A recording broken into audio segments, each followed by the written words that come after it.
Welcome to the Cognitive Rampage podcast. I'm your host, Adam Lowry. Hope you're taking care of you. Hope you're living your cognitive rampage.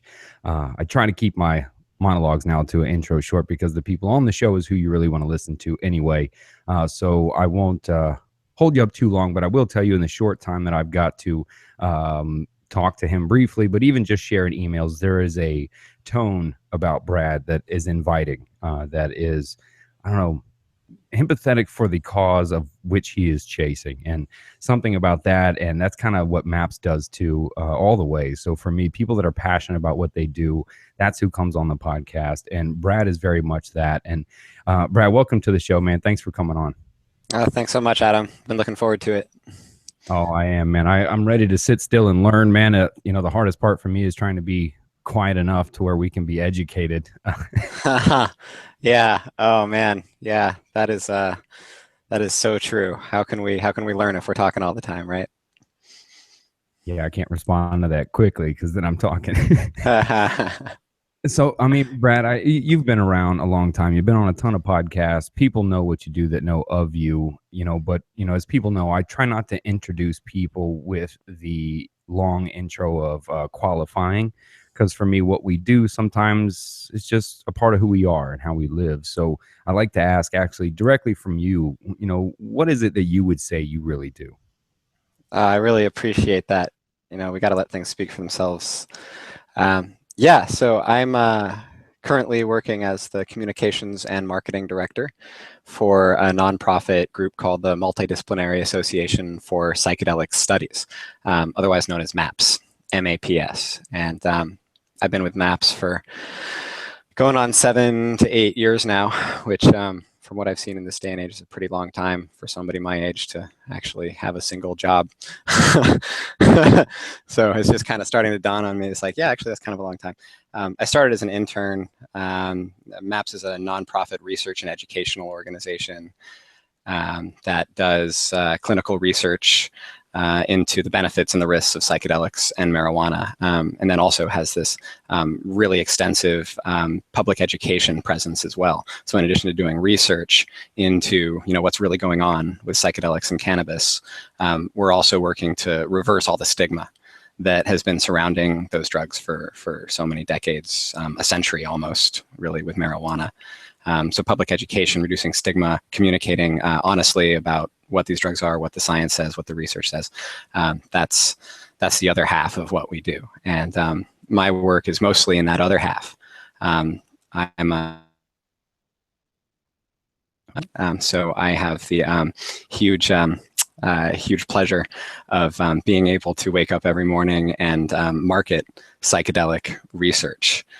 So to sort of help people become more aware of what psychedelics are and to bring as much attention to them as possible. Whereas I think historically the tradition has been to let's sweep them under the rug. Let's not talk about it because they're risky. Rather, my job is to, make them, to sort of transform them, to sort of transform the image of psychedelics from stigmatized to really legitimate scientific and medical tools and tools for consciousness and tools for spirituality.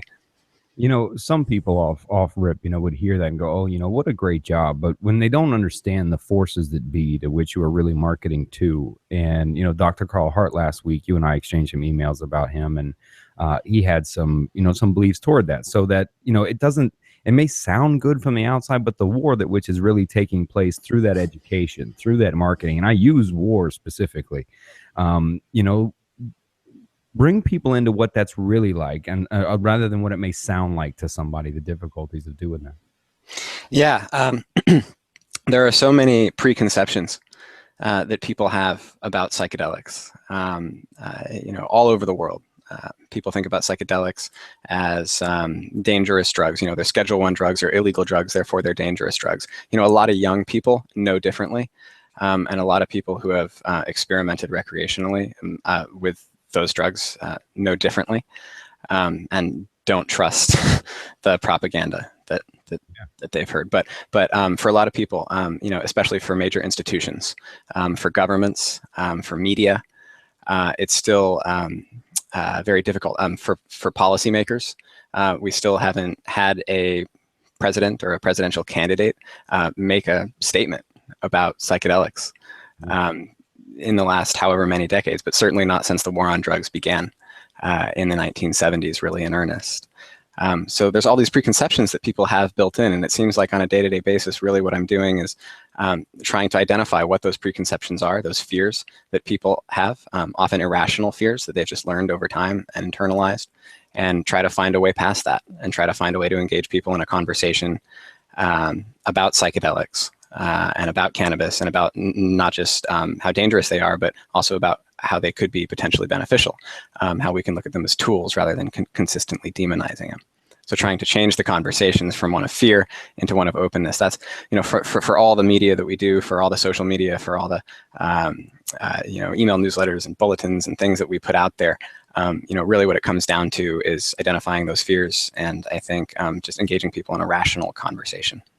Well, good luck with the internet. I can imagine the war that becomes, and trying to engage in a rational conversation with somebody that is still concrete, or still asleep, if you will, to the realizations of those influences of those treatments, really. But before I go deep into that, part of what I like to try to do too, man, is learn about kind of the influences, the epigenetic influences, the exterior influences along your life that led you this way. Not necessarily what led you to MAPS, but what made Brad Burge. Take me back to those game changers, those stories of whether it's childhood, teenager, wherever it is, that just were game changers in your life that helped shape what you do today.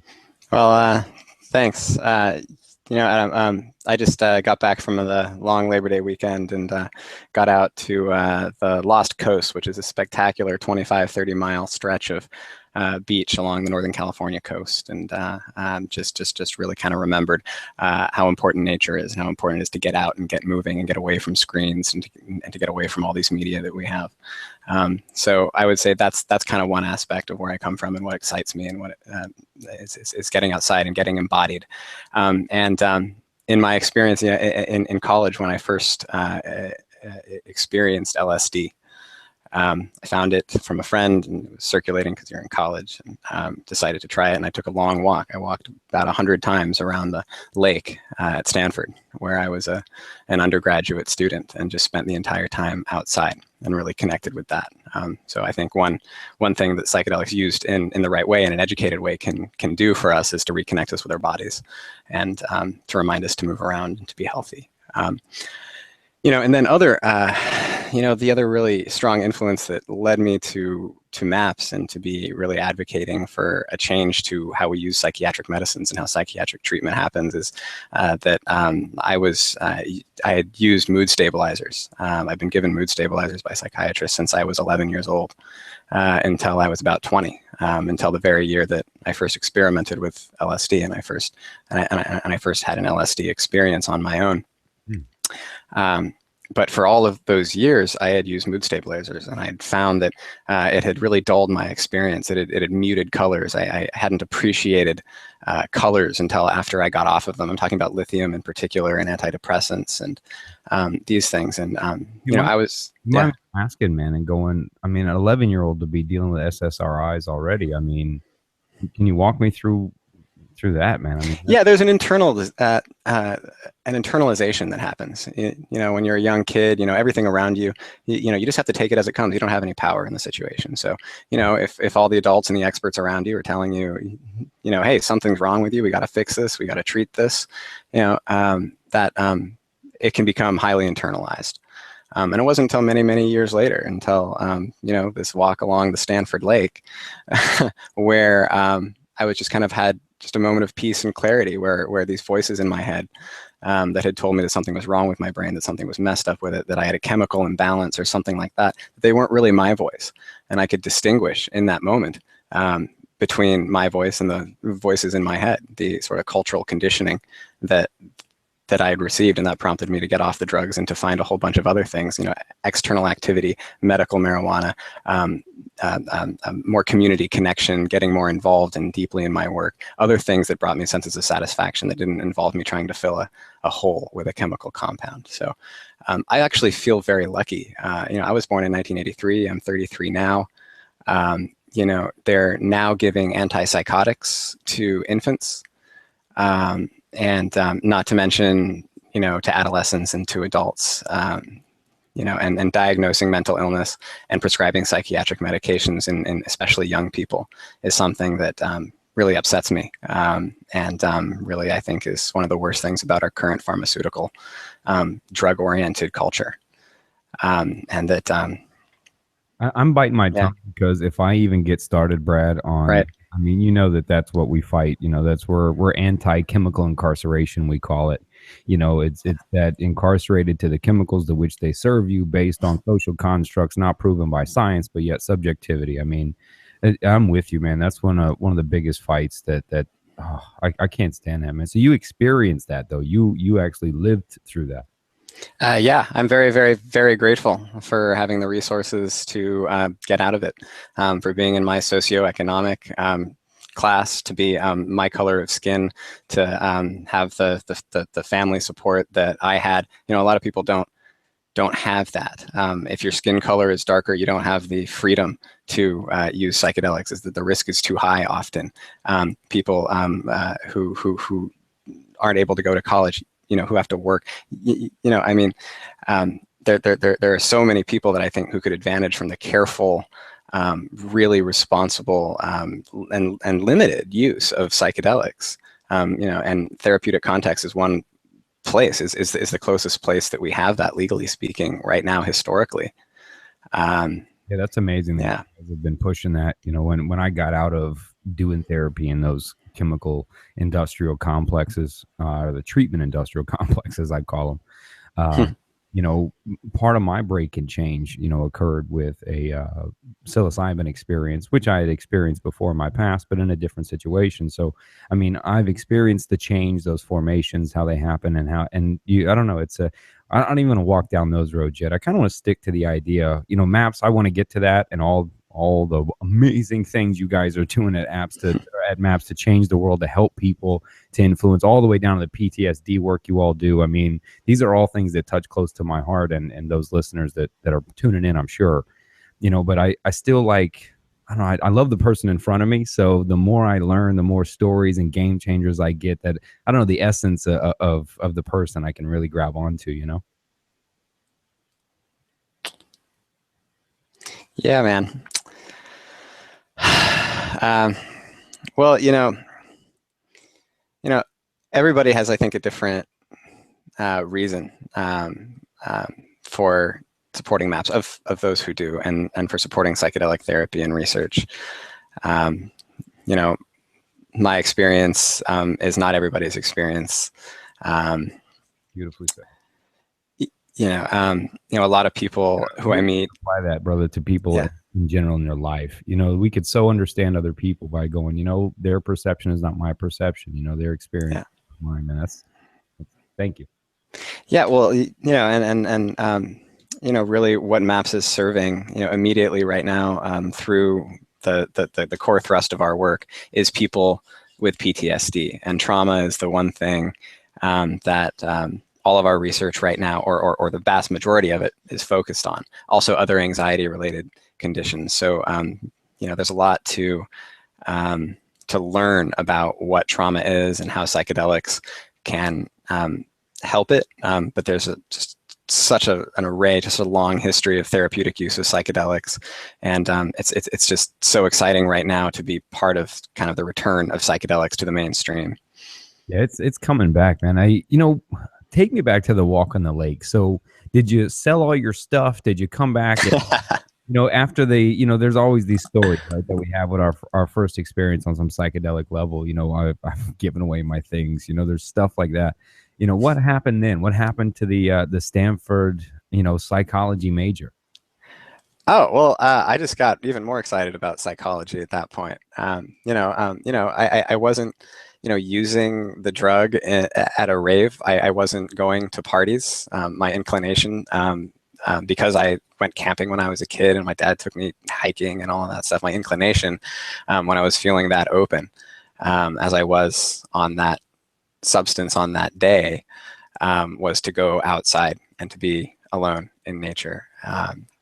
for a lot of people, their first way into psychedelics is at a party or through some sort of social pressure, and just it's a very different way in. It's a totally legitimate way in, but the challenges are different. Absolutely. So no, I tend to sound weird when I say things like, well, she'll give you what you ask for. If you go to the rave and that's what you do, that's what you get. If you go for the treatment, that's what you get. Yeah, if you're lucky. Sometimes if you're not even careful with your intention, you don't even know what you're going to get. Yeah. So no, I didn't sell all my stuff. Not at all. I got more interested in psychology. I actually added another major.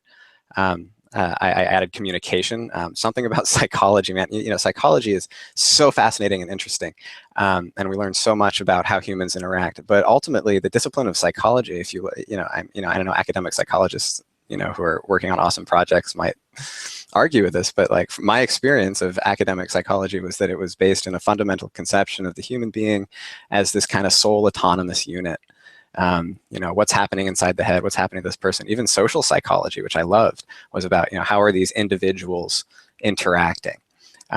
So I added another major. I added communication, which was more about the study of groups and relationships and how meaning flows between different groups.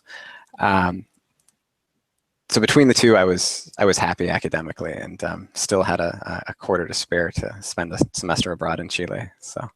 Well, take me there, man. So you go to Chile after an experience of psychedelic awakening, and I mean, I find the same reason psychology to be that interested. Transpersonal psychology started changing a little bit of that, to kind of pulling you out of the self. Yeah, well, I'll tell you what. Certainly that experience, not necessarily the experience of the drug, but certainly the experience of feeling liberated from this self-concept that I've had. And don't get me wrong, I've got plenty of other self-concepts that are built in that are going to take the rest of my life to uncover and work out.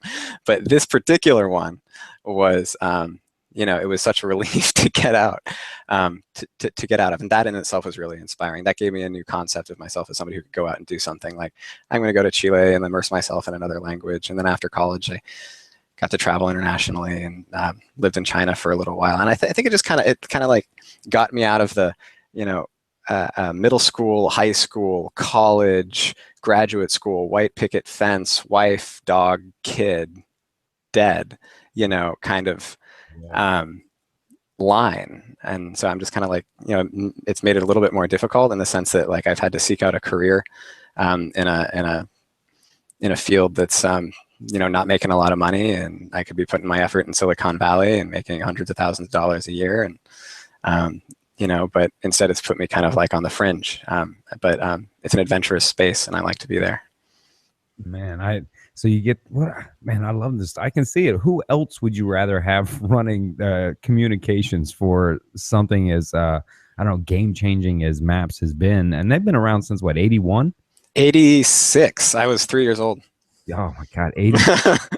I had that also. I mean, to keep that going for so long, and I mean, to be there for so long, man, there almost has to be a passion. Like you said, you don't, it's not like you find a career in psychedelics too many, it doesn't last long usually, but, and I'm referring to the street version of psychedelics that doesn't last long. So, but finding a way to then educate the public, bringing psychology together, those new waves, traveling around, seeing the new cultures. I love when you said it snapped you out of that, well, let's just call it what it is, the typical American dream, right? That wake up, if you will. Why do you suppose some people experience a wake up and then kind of just go quickly back to sleep, and some choose to go to Argentina? Integration, man. Key word is integration. It's not just about the experience. And I think that's one, if there's one thing that psychedelic science is teaching us right now, overall, it's not just the drug that's doing this work. It's all of the preparation that goes into it. It's the set and setting, just the simple set and setting that Timothy Leary, coined years ago, decades ago. That's very much apt. And then also the value of integration. What happens after the experience? Do you go to Burning Man like 70,000 people just did last week and have an amazing experience, and you feel connected and beautiful and confident, and like everything is clear. And then you get back to your office on Monday and you drill a 60-hour work week, and then expect the changes to hold. Like, of course they're not going to hold. So I think, a part of the difference is that some people have the space and the resources to take more time off, to do meditation or yoga, or to travel, or to talk to a therapist about their experiences, or to talk to a community about their experiences and work them out that way. Some people don't have those resources. So that's part of why I think the public education is so important. We're not just promoting psychedelics, we're promoting very responsible, safe uses of psychedelics in very specific contexts. Yeah, a full way in. I mean, Yeah. some people would even consider they're so concrete that the idea of safe use of psychedelics would be an oxymoron to just them. I mean, that's how concrete it could be. But until you have that experience, I like to talk about, Dennis Leary sums it up like you said, but having that safe place, but then doing it properly, preparing for it, walking into it, even if you're doing it recreationally, there's still kind of a ritualistic aspect to when I undertake that session, when I feel that coming on. And I'm circling back to, you talked about focusing on the research of trauma. And I want to bring up Dr. Gabor Mate and his research on addiction to trauma. And is this kind of linking why the focus is on trauma as far as use and what to uncover? Yeah. Dr. Mate, Gabor Mate, wonderful, wonderful speaker. Just absolutely one of my idols as far as his thinking goes, and how he teaches us about the roots of addiction in trauma. And in fact, the roots of many, in fact, maybe most forms of mental illness that we see today in some kind of trauma, especially early childhood trauma. And of course, early childhood trauma, he talks about this too, also predisposes one to future trauma down the road. And if our anxieties, if social anxiety, if obsessive compulsive disorder, if depression, if PTSD, all of these are anxiety conditions, if addiction, which is also understood as an anxiety condition, if all of these things are rooted in trauma, then looking at treatments that don't just cover up trauma and make it look pretty, but actually get into the root of it, that could be really, really promising. And right now MAPS is focused very narrowly on using MDMA and psychotherapy to treat post-traumatic stress disorder. But that's just the first of many, many conditions to be explored. That's just because we have to explore one treatment for one particular condition in the FDA drug development process. But we are looking just sort of very widely also at anxiety. Yeah, he gets attacked a lot for basing it in trauma, that everyone experiences trauma, etc. And I happen to be a firm follower and love the way he comes across with the message, what he's saying. I love how he just says, stop the research. It's actually making it worse. And I can tell you, everyone that I counseled at an addiction center, on some level, I promise you, there was a trauma there. Now, I also like to say ghetto's in the mind frame. So we can't level out someone's trauma, which is why I hate the idea of severe trauma or mild trauma, because the perception that person experienced, sure, it may not have been a war zone in Afghanistan, but if they were at home being beaten every other week, right? So to judge the trauma is almost the argument people come back with, is that they say everyone experiences trauma on some level. They don't have it this bad, but I'm telling you, everyone I interviewed, everyone that I can see, when you do, it's almost going back to that cancerous traumatic experience or multiple ones that I don't think people even really recognize maybe even have happened sometime. Yeah, I mean, everybody is traumatized. I mean, the moment of birth is a hugely traumatic event. We don't remember it, but that's very upsetting if you think about it from the perspective of a fetus and its emergence from the womb. I mean, holy cow. Yeah.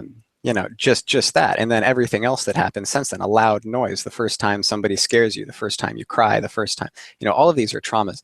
PTSD, as soon as we add the D, we're talking about a very narrow classification that's based on the American Psychiatric Association's Diagnostic and Statistical Manual of Mental Disorders. It's a classification. And that's just, adding up total symptoms. And, some people, quote unquote, qualify for PTSD, and they just have, maybe one tiny little symptom higher than another person, and the other person doesn't qualify for PTSD. Unfortunately, for veterans and lots of sexual assault survivors, lots of other people, that little difference there, because of that cutoff, is going to mean they don't qualify for PTSD treatment from the VA or from their health insurance or whatever like that. So yeah, you're absolutely right. Like it's totally arbitrary. We just have to, like, for the research, we have to be able to evaluate boom, boom, boom, boom, boom. I think it's a great place to start, man. I mean, you talked about symptomatic treatment, excuse me, man, but I call basically anxiety, depression, I call these symptoms. I mean, these aren't things that we have. I don't like saying things like I am depressed or things like this, right? I mean, these things we become affected by, and we're such a reactive, we are, even in treatment, therapy, psychotherapy, I don't care, it's even medicine, it's such a reactive system. We respond to symptoms, to just symptoms. I always love the example medically. If you have the flu and you go to the doctor and they treat your sore throat, do you still have the flu? Well, fuck yeah. So we're based to set up to treat symptoms. And like you said on the diagnostic guessing subjectivity manual, we try to group people into things, right? It's so opposite the medical diagnosis, right? It's not a factual, you have a broken arm, look at the broken arm. It's, well, you kind of match this stuff subjectively. So, and the fact that it matches to where it doesn't receive care, this is where it starts to touch on my buttons. Sure, you want to treat symptoms with pills and keep shoving more chemicals down people to replace it and band-aid it. But the fact that people, even with the VA, and just anybody, won't have access to service, again, based on a perception created by some insurance cutoff. Yeah, absolutely. Now, when finally, so when treatments are approved for PTSD, they're approved for anybody diagnosed with PTSD. So they don't have to have severe PTSD or moderate PTSD. They're available for everybody with PTSD. And, what you're saying, it really, it reminds me that, another, major difference from, between psychedelic therapy, what's being developed through MAPS and other organizations, and the current pharmaceutical model, is that the current pharmaceutical model really relies on taking a drug every day for the rest of your life. Very, very often. It's all about fitting a key into a hole, and you have a deficiency of some sort in your brain when it comes to mental illness, and so we have to fill it with this other chemical so that it comes back to normal. And that model of just a simple equilibrium like that is just increasingly, we're finding, it's just not how the brain works. Dr. Carl Hart said it yesterday. He basically said that to look at the chemicals or think that we can adjust them, measure them, or these are the causes, or you say you can't diagnose mood disorders, etc., with these ideas.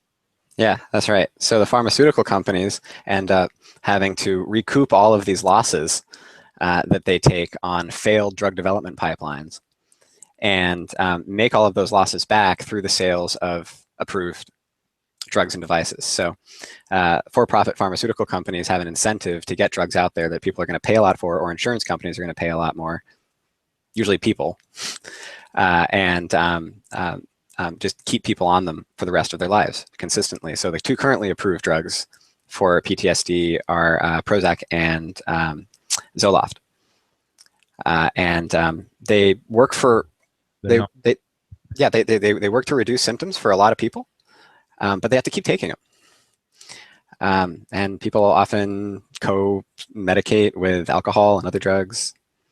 Well, and even when you're dealing with a lot of those drugs, the effectiveness over time, you deal with intolerance as well over it.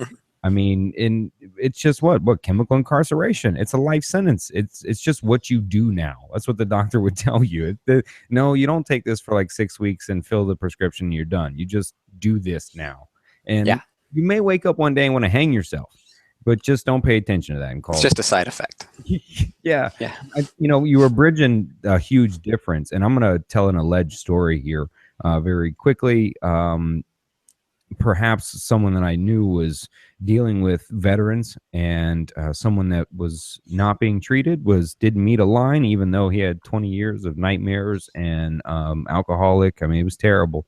in the same dream over and over and over for 20 years every night, if you can imagine that. And he was a sniper actually in the military. And anyway, 3 weeks preparation and a psilocybin treatment, and never had the dream again, never drank again. Wife came back and he rebuilt his construction company. That's just a miracle story. That's amazing. I can't unfucking see that, Brad.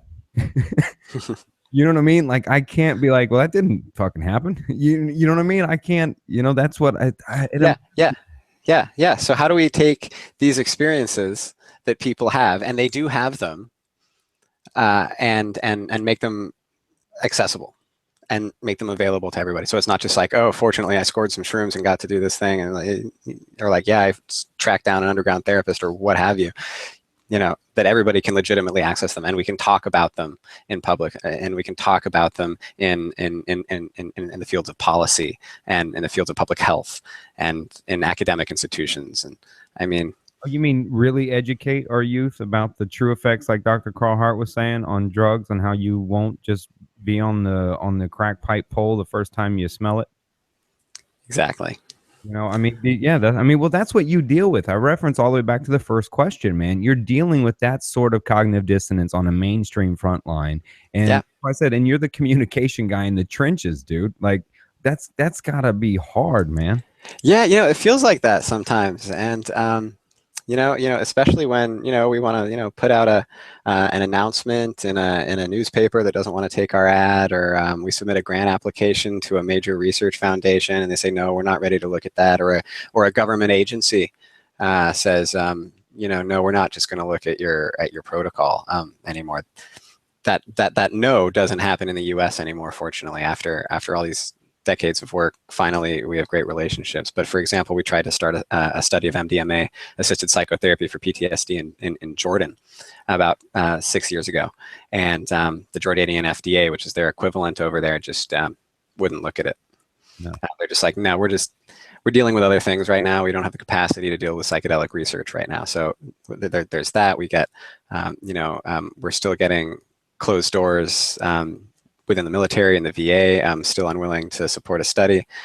We're hoping that the results from a study that we're now completing, looking at veterans, firefighters, and police officers with PTSD, will help open up those conversations some more. But we still encounter that resistance, and it's not individuals. It's even when we speak with high-ranking military officials, which we have. Our executive director, Rick Doblin, my boss, he's actually been to the Pentagon, and he's spoken with senior psychiatrists with the VA and the Departments of Defense, and individually, one-on-one, people are supportive. Like, yeah, we need better care for our veterans. We need better care for our active duty personnel.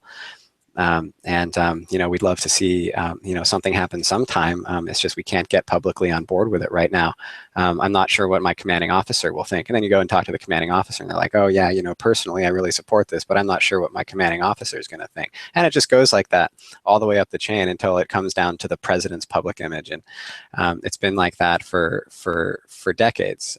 So that said, it's all about that connection with the individuals. Even if the institutions aren't publicly ready to support it, to put out a press release about it, or to fund the research, then at least having those individual conversations is totally possible.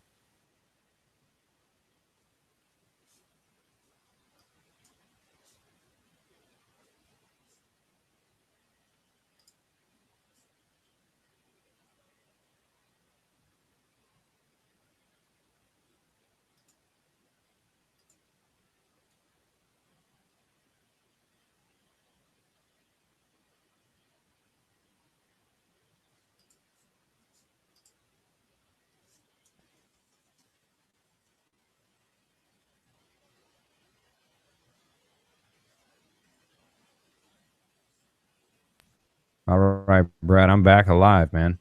Yeah, we're back on. I don't know if that's about the time you said it goes all the way up the chain to the prez, and you were off, man. They cut you off, man.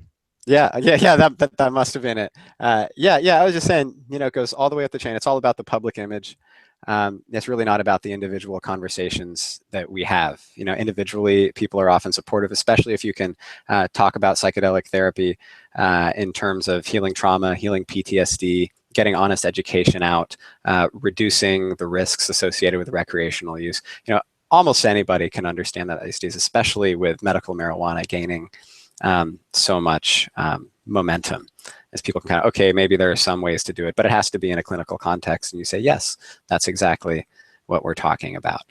So that's a great way to start the conversation with individuals one-on-one. But again, the institutions, but institutions follow the public. As soon as there's enough people who well, I wonder how much the government and these local and municipals and states are just going, well, look, we're already losing 1/3 of our income by legalizing marijuana right now because we can't kick indoors anymore and lock people up in prisons anymore, private ones. So hold on there, maps. You guys got to wait. We can still arrest hippies and shit for psychedelics, right? And, so one at a time here. They got to find a way to replace budgets, man. Oh, yeah. And if they legalize it, they sure will. I'm just saying it, man. I hate to say that it's even like that, right? Or be a push, but I mean, it does. It just seems if something else, let's say, I don't know, let's put out half of these fucking methamphetamine drugs they put out that are fat burners and weight loss. I mean, they do a study with 10 people and 7 people lose a 1/4 pound. They can say 70%, it works. But we can kick out methamphetamine fat fucking pills for everybody, and everyone goes nuts that you either get smarter. If you're getting smarter, you're getting thinner. Hell, the FDA will stamp that son of a bitch in 3 hours and put it on the floor. And now this leads to a question. Sorry, my rants typically do. I hear it a lot and want to kind of venture down this with you. Are they addictive? Is psilocybin addictive? Or can psychedelics become highly addictive? Okay, so the first thing always have to address when we ask is something addictive is what is addictive? Yeah, sorry, shitty fucking question. Well, it's an education opportunity. Yeah, I and Jess, you're right. You know what I'm sorry. You educate us, man. Right. DSM addiction. So yeah, so addiction. So that means it's having a negative impact on somebody's quality of life, and they're trying to quit and they can't. Effectively, that's what the addiction is. Now, there's also the more general sort of cultural understanding of addiction, which is just that they're somebody's using a drug to excess. That's totally different than the diagnosis of addiction. So, do people abuse psychedelics? Yes, there are people that abuse psychedelics. There's people who use them too much. They use them to excess. I don't know if there's many people who have made significant efforts to stop and it negatively affects their quality of life. It may negatively affect their quality of your life, and then they don't try to stop, which is still an addiction. Diet Coke. Yeah. Yeah, you should probably still stop. I'm kind of backpedaling now. What I was trying to do is really kind of lead into the talk that of course everything can be addiction, or be addictive, and if it affects our biopsychosocial, etc., we can look at it as being that. Yeah, I'd say it can be abused, but no, compared to all of the drugs that are classically addictive, no, they're not addictive. There's no evidence that psilocybin is addictive. There's no evidence that LSD is addictive from a scientific perspective. There's no evidence that MDMA is addictive. There's no evidence that ayahuasca or DMT are addictive, or peyote is addictive. In fact, a lot of these compounds used in a supportive therapeutic contexts may even have some anti-addictive tendencies. Often people, certainly who come in for our clinical research using psychedelics in therapy, LSD or MDMA, they'll come out saying, not only do I want to get off of alcohol, I want to get off of smoking cigarettes, I want to get off of all the prescription pharmaceuticals I was on. I don't even want to take LSD or MDMA again. And people are done. It's not this model of filling a chemical hole for people. It's a model of showing them a way just not to need that. Yeah, I love the way you said it. Not filling a hole, like, here's the depressant, here's the chemical incarceration. What you guys aren't doing is say, here's mushrooms for life, right? Here's a few treatments based on what we have that are based on the research we have and the best way to facilitate safety and setting. And rather than this extended life, you have to come back now for 3 years of therapy to work out your trauma issues. Yeah, no, maybe 3 years later, come back for another session. Yeah. Yeah. So walk us through what it's really like, how the treatments are going over there. Like, take me through it. Compare it maybe to what typical therapy would be. What are the approaches going on? Take me in the lab, man. Yeah, that's the fun stuff. So again, we're doing clinical trials right now. So we're right in the middle of 2 phases of research. Next year we're going to start the largest phase of research, where we're going to be treating 200 to 400 additional participants. We've already treated over 100 participants in the first phase of research, and this is all just MDMA-assisted psychotherapy for the treatment of PTSD. We have other research that we're doing looking at MDMA combined with therapy for other conditions. We can talk about that later, but right now our main focus is on PTSD. So for these studies, it's definitely, like we were talking about, not a take 2 and call me in the morning kind of, or go to the pharmacy and pick it up yourself or anything like that. No. So once people are accepted into the study, we can look at this from the perspective of post-approval. So once it's approved, once MDMA is approved, then doctors will be able to prescribe it. And it will only be able to be used in an inpatient setting together with psychotherapy. So that just means that people come in for their treatment with MDMA and they stay the night and they don't go home until the next day, and then somebody comes and picks them up. It would be just like going into a hospital for a quick inpatient surgery and then going out the next day. No surgery or blood, though. So the way that the whole process works is it's several sessions. So we're looking at 2 sessions or 3 sessions of MDMA-assisted psychotherapy. That's MDMA administered in the morning when people come in for their experimental sessions. They come into the clinic.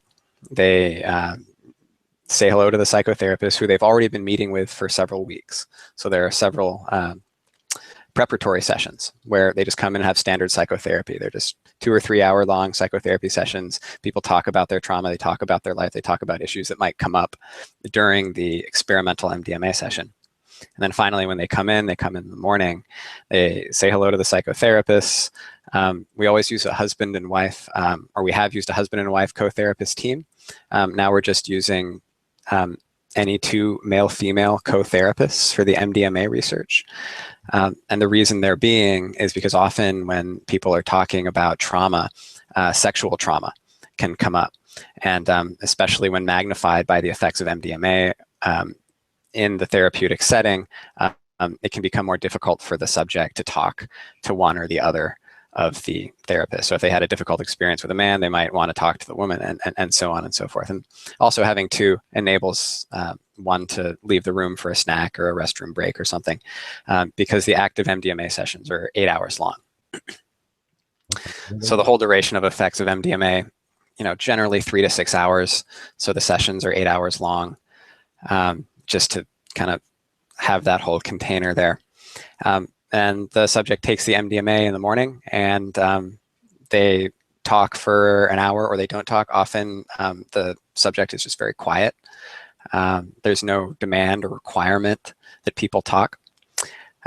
One thing that makes the actual therapy process very different from standard psychoanalysis is that it's what we call non-directive. So we usually think of the sort of Freudian situation where we have the patient lying on the couch and the therapist sitting back here with a notepad, and the therapist is here analyzing and interpreting the patient's experiences or dreams or what have you. There is no interpretation happening here in these sessions. It's not, oh, this is what your experience means, or it's not, oh, don't you want to think about it in that way? Never any of that. Rather, yeah. So rather, it's all letting the participant lead the entire session. So you're starting with like the client-centered, kind of the beginning of psychology, not all the way into the like CBT type stuff. Yeah, there are a lot of CBT techniques used. The cognitive behavioral. There's also other techniques. EMDR. Eye movement desensitization reprocessing. That's another form that's kind of woven in and integrated. We actually have an entire treatment manual where we have a manualized standardized treatment manual, which is available on the MAPS website. You can check it out for free, and it explains everything about the therapeutic process, from the set and the setting to the language and the body position of the therapist. Also, sometimes there's some light therapeutic touch, which will happen. Some like simple body work can often happen if the participant asks for it. It won't be offered. It won't be. Yeah, there's nothing wrong with a hug unless you're a licensed counselor. Exactly. It's only in our sort of mainstream conventional psychiatric psychopharmaceutical system that doesn't happen, where you come in and it's a 15-minute visit and you get your script and you go home. You come back 3 months later. It's the absolute opposite of that. So after the session, the participant stays the night. And the reason I'm calling them participants is just because they're participants in the trial. Once this is an approved treatment, they'll be patients. So we just don't want to jump the gun. We can celebrate that change when it happens. No, it's important. I mean, what you're saying it is what it is. Yeah, you got to be careful there. Yeah. And so after that, they go home. There's some follow-up phone calls. The therapists check in with the participant every day for a few days, and then have another face-to-face follow-up session with them. And then that's followed again by another session with MDMA-assisted psychotherapy a couple weeks later. And then in some of our trials, we've done another third session as well. But the bulk of our data is coming from that second point, where we are seeing really significant drops in PTSD symptoms. And then there's one more set of follow-up sessions, and the whole thing lasts 6 to 8 weeks.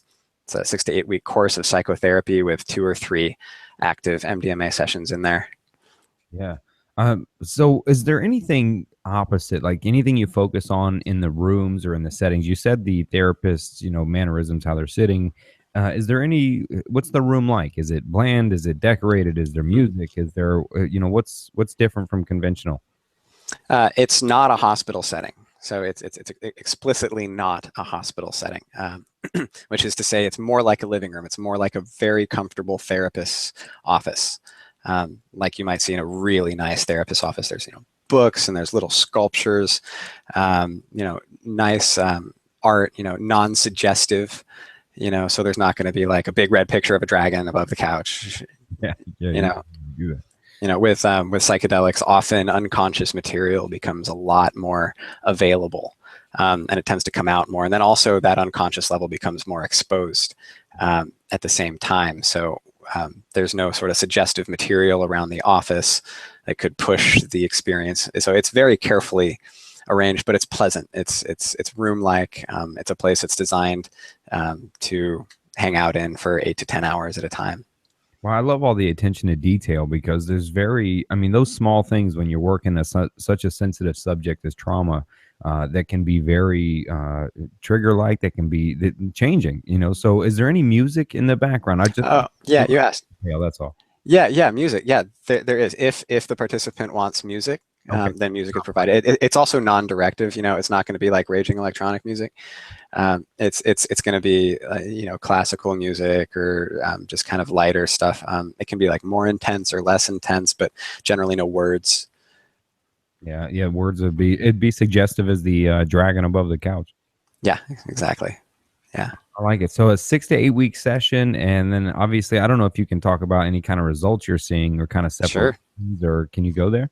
Sure. Yeah, absolutely. We've had a couple of published studies already, which is why I can talk about them. And then also so we've just completed total of 6 phase 2 trials with over 100 total participants in those trials, all people with PTSD. And they were all people who had chronic and treatment-resistant PTSD. So what that means is that they'd had PTSD for a long period of time, and they'd also sought other treatments, and the other treatments did not work for them. So these are really, you might say, some of the most difficult cases of PTSD, people who are, all over the map. Our first completed study, which was in Charleston, South Carolina, and that was primarily female survivors of sexual assault and abuse. There were a couple others in there, but mostly women.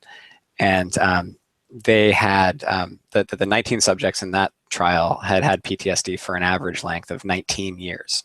Wow. as an average. So some much longer and some a little shorter. Yeah. About 19 years of not sleeping. That's what automatically where I go to, because the PTSD nightmares are ridiculous. For many of them. Yeah, absolutely. And afterwards, after 2 sessions of MDMA-assisted psychotherapy, 83% of them didn't have PTSD anymore after those 2 sessions. So many of them still had some PTSD symptoms. So the PTSD scale goes from like 0 to 100, and many of them were upwards of 80 or 90 in severity, and we had drops down to 7 or lower. And 7, by the way, if you get a 7 on the PTSD scale, you do not have PTSD. You may be most people probably rate a 7 on the PTSD scale. Let's put you at about a hypervigilance level.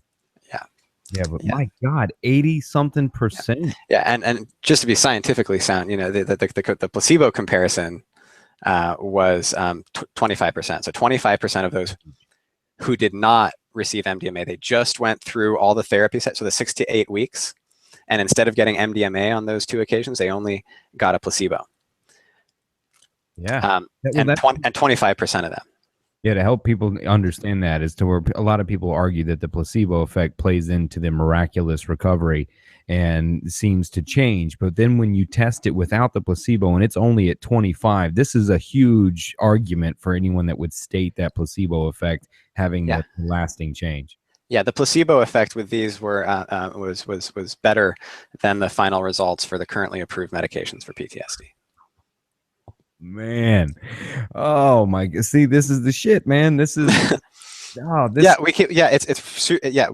these are real people. Who these are not just numbers. These are real people. And how do you find them? What's the background on the participants here? What are some of the qualifications, or what's the So chronic and treatment resistant PTSD. We have a whole list of exclusion and inclusion criteria. We make sure they don't have a history of cardiac problems or neurological conditions or drug abuse that might make the use of MDMA more risky for them. So that's a huge way that we cut down on the risks of pure MDMA in clinical trials, is by carefully screening people. Anybody who's used MDMA on their own more than a handful of times is excluded generally, because you're just not going to get the effect, right? Because most people that are coming to the therapist office are not going to be ex-DJs that spun at rave nightclubs for a couple of years. Not most, but we want them to be able to get it too. Yeah, but I mean, you got to be that way. I mean, you're asking one of the a government that still schedules marijuana on one to give you an open pass to test this. So I mean, I get that you gotta come at this with every I dotted, T crossed. You gotta take it slow too. Yeah. So that was just our first completed trial. We had another successful trial in Switzerland, and then overall we're looking at phase 2. So all of our phase 2 studies combined, all 6 of them combined, we're looking at about 60%. So about 60% of those who received 2 sessions of MDMA-assisted psychotherapy didn't have PTSD anymore after treatment. So that 60% is lower than the 83%, but that's in 100 participants instead of just 19. So the statistical power is much stronger on that. Oh, yeah. And listen, nothing can say cured PTSD at 1%. Nothing. So the fact that you can say 60 no longer had it, that AKA cured PTSD, there's not a drug out there that can say that. Yeah, and the participants will say it. They use the word cured. Some will. And the headlines will say it, but again, just again, and this is just like my job, because we're talking about rebranding and destigmatizing psychedelics and psychedelic science. Is that we won't say cure, because for some of these people, their PTSD symptoms came back a little bit later. Yeah, I think curative is strong, because you do walk into the perception creation that someone. Yeah, we call it durable remission, which is as close as you can call a cure in medical terminology. Yeah. Well, I can because people can be re-traumatized or what have you. Yeah. Yeah, I love the term. You gotta play it safe. On me on the cognitive rampage is to say what I want. So no, but you're right though. It's important because saying things like that thing can backbatter the data that comes out. To where when people come back, then you start to look like it's not that. So I think that's a Yeah. great. It's a great. I don't want to say political, but it's smart. You know what I mean, to take that approach. But, Yeah, it's just honest. All of the propaganda we've gotten has been so dishonest. hmm. It's just honest. I don't know if I could work in a marketing profession for something that I didn't believe in. I just think I'd probably just do something completely different. Yeah, I think I could probably sell. Everybody used to tell me, Adam, you could sell anything. I'm like, no, I can't. I can't sell shit if I don't believe in it. Yeah, that's right. Yeah, Yeah. you can't. I can't unsee the things that I have. And so, what's new on the horizon coming up with Maps, man? What's exciting? What should the people know about? What hasn't been tweeted or shared yet? I'm glad you asked, Adam, because we and you didn't even know this, but we just launched our Oh, I did. the website I did. for our upcoming major international conference, which is called Psychedelic Science 2017. It will be taking place in Oakland in the East San Francisco Bay Area in April, from April 19th to 24th, 2017. It's a 6-day, it's going to be just a epic international gathering of scientists and researchers, policymakers, students, doctors, artists. We have a conference and workshops and a cruise and a psychedelic comedy banquet, where we're man. going to have an array of stand-ups and raise funds for psychedelic research. Website psychedelicscience.org. Advance tickets are on sale, and that's going to be my major focus as a conference director for that conference for the next eight months or so. We're hoping to have about 1,500 to 2,000 people filling up Oakland, California, and I think it should make a splash. I think I'm gonna have to come, man. You should have a guy out there. He's talking about running for sheriff out there, Michael Wood Jr. Huh. Have you heard of Michael Wood Jr. before? He's the cop that spoke out in Baltimore, etc. Been on Joe Rogan a few times. Been all over, really. Oh, that's great. Yeah, he rings a bell. Well, if he's running for sheriff, you should come to the conference. Yeah, he's thinking about it. He was just on this podcast not long ago, but he's been on Young Turk, CNN, all that stuff. But he's pro everything. It's I love his views on what to do with the actual cop situation. But anyway, he's have him out there, man. And hey, is anyone broadcasting from there live? Not yet. There's a great show called The Cognitive Rampage where a guy can ramble and rampage on just about any mental health topic known to man. I mean, we would love to have you there. We're going to have epic tons of content. We're going to have 100 presenters, 6 days. Ethan Nadelman of the Drug Policy Alliance, he'll be a speaker there. So we get to have some talks on policy and psychedelics as well. Summer grad. Page like 30 minutes with everybody that comes off the stage. Just give me 30 minutes. I'll rampage with everybody. Passers by, hang out. We'll set up. They'll come sit down. We'll just chat with them about the conference. We'll stream live for like 6 straight days. Oh, that'll be fantastic, man. All right, I'll buy the tickets, man. I'll see you. I'll see you. Cover the dates and everything again. The website for everybody. Yeah, let's follow up about it. That's great. Yeah, we're already selling tickets. We have not even announced it formally yet. And tickets are already coming in. We're still adding speakers and more information about the banquet and the cruise and everything else. So, you did. All right. The Rampage got the first Maps announcement of the psychedelic gathering, dude. I love it. First official one. Dude, I love it. I'm feeling all obliged today, man. I mean, I know you're only scheduled for an hour, so I'm tiptoeing across that hour, man. But I mean, we could chat further along. What's beyond the PTSD treatment? What's in the next 5-10 years of Maps? That's first of all, the PTSD next 5 to 10 years. We're currently expecting that once the phase 3 trials are complete, they're starting next year, that the FDA could approve MDMA for use in psychotherapy for PTSD as early as 2021. Now, it used to be approved. It was. Or was it just used? It was formally just used. So it was just circulated. It was used therapeutically, but it had never gone through clinical trials. It had never really come to the attention of the public at large. When it did, it was scheduled because it had come to the attention of the public via ecstasy and its use in club settings. But then it was criminalized. So this would be the first time MDMA will have been approved for any specific use. In fact, unless marijuana or psilocybin come first, but it's looking like MDMA might be, that would be the first Schedule 1 drug approved for a specific medical use. Wow. Wow. Even before marijuana, I hate to even say that it shouldn't be, but you look at a plant that's never killed anyone or addicted anyone, and, and MDMA. Yeah. I love the victory, man. Wow. Pulling them off one at a time to do that, man. That's it takes patience. That's the big challenge.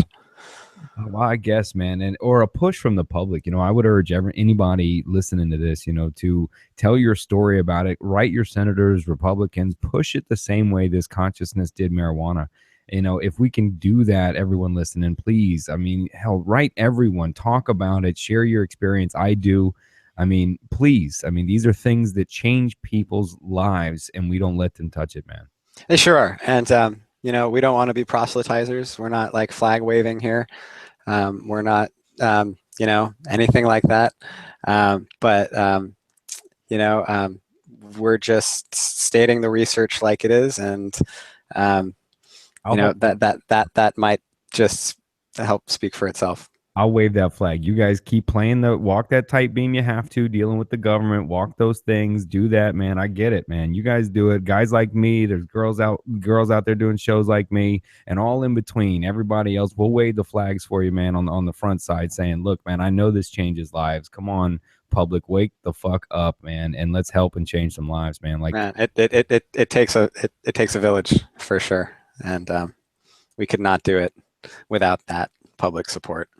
Yeah, man. I think I threw us off track. So over the next 5 to 10, we're finishing up the PTSD. Oh, yeah, 5 to 10. So 2021, we got prescription approval for MDMA.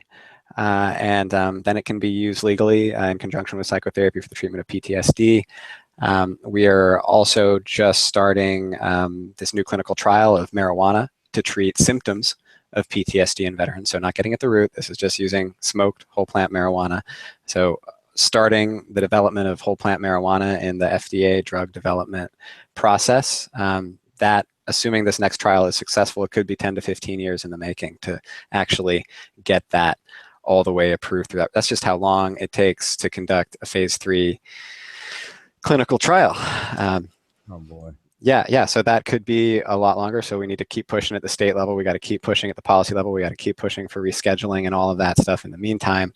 And so far, pushing for this research has helped. Just calling for the research, showing how obstructed it has been for the last 20 some odd years, has highlighted the problem, I think, in a really effective way. So even if it takes another 15 years for it to happen, that's the researchers trying to get this research started are a bulldozer that are helping clear the way for a lot more research down the road.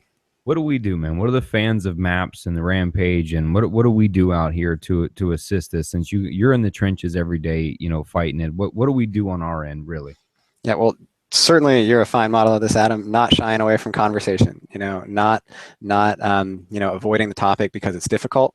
If you or somebody has had a beneficial experience with psychedelics, or for that matter, a difficult experience with psychedelics, please, talk about them, even with just a close friend, but get it out there and get it talking. I cannot tell you how many times I have spoken with people who had powerful experiences decades ago, and because of the stigma, because of their social surroundings or their family or their concepts of that, hadn't talked about it. And then just seeing that this research is happening and seeing that it's a conversation topic that people are willing to have, and that it's public, and there's major conferences and there's websites and there's like social media conversations happening about it all the time, that just draws people out and want to share their experiences. So in your own communities, I'd say anybody, who has a connection with any group of people who wants to have a conversation about it, MAPS has a wonderful opportunity called the Global Psychedelic Dinners, psychedelicdinners.org, which is just all about helping you bring your community together, talking openly about psychedelic experiences, benefits and the risks, and helping support greater cultural understanding for psychedelic science and medicine that way. And then, of course, sharing on social media. I love social media. It's just like, complain as you will about any particular platform and how it might restrict or like encourage advertising. whatever. But in general, news spreads faster today than it ever has across the planet. And small things can become big issues very, very, very quickly. And so we can change public perception very, very quickly. And that's the key thing in the way of more funding and more research and more access to psychedelics and cannabis over the next 10 to 20 years. It's just that public perception. We've seen what's happened with medical marijuana. We've seen that snowball, and we've seen once legalization starts, it just goes and goes and goes. I'm not like, I'm kind of knocking on wood a little bit, but like, really like, we're heading down the path towards federally legal marijuana, certainly statewide, across all the states. And we've seen how that snowball has accelerated, in the last 5-6 years. So we can see how quickly public opinion, just awareness of an issue can transform funding, can transform legal policies, can transform education, and everything surrounding a formerly illicit drug. So here we have that opportunity again with psychedelics. And it's all through sharing, and it's all through having conversations. It's all through engaging and signing up for the MAPS newsletter, and just taking advantage of every opportunity you can to talk about it. I certainly do. That's called a rampage you just walked into, brother. That was good, man. You walked right on the man. You went off there. I found Brad's button. It's ask him what we need to do to help your message. Man, there is so much there. I feel like an octopus sometimes. So many people want to help, and our still our policy, as MAPS, is to find a way to say yes to everybody who wants to help or contribute in some way, and that we will talk with you, and we will work with you, and we will find a way that we can do something together, even if it's not what either of us initially envisioned. We just want to say yes because we need support, we need community, and we want to learn. We're not going this alone. But now we have a lot of attention from regulators in the media and policymakers, and it's a great opportunity. Yeah, so I mean, look, the Cognitive Rampage microphone, the Tribe of Change. Anytime you guys need anything, man, I'll grab one of those tentacles, man, and just button, tell me what to do, and I definitely don't have a problem saying it. So it's been a privilege speaking with you, Adam, and thanks so much for doing a huge part to get the word out. Lots of people listen, and we share it out widely, and it just helps so much. So thanks for connecting with us. No, man, thanks for connecting with me, man. I appreciate you sharing your early stories, man. Those ones that really influenced you and touched you at the heart, man. Thanks for opening up for me and bringing some education too to the show, man. Thank you. That's why I do it. Hey, man, it's all connected.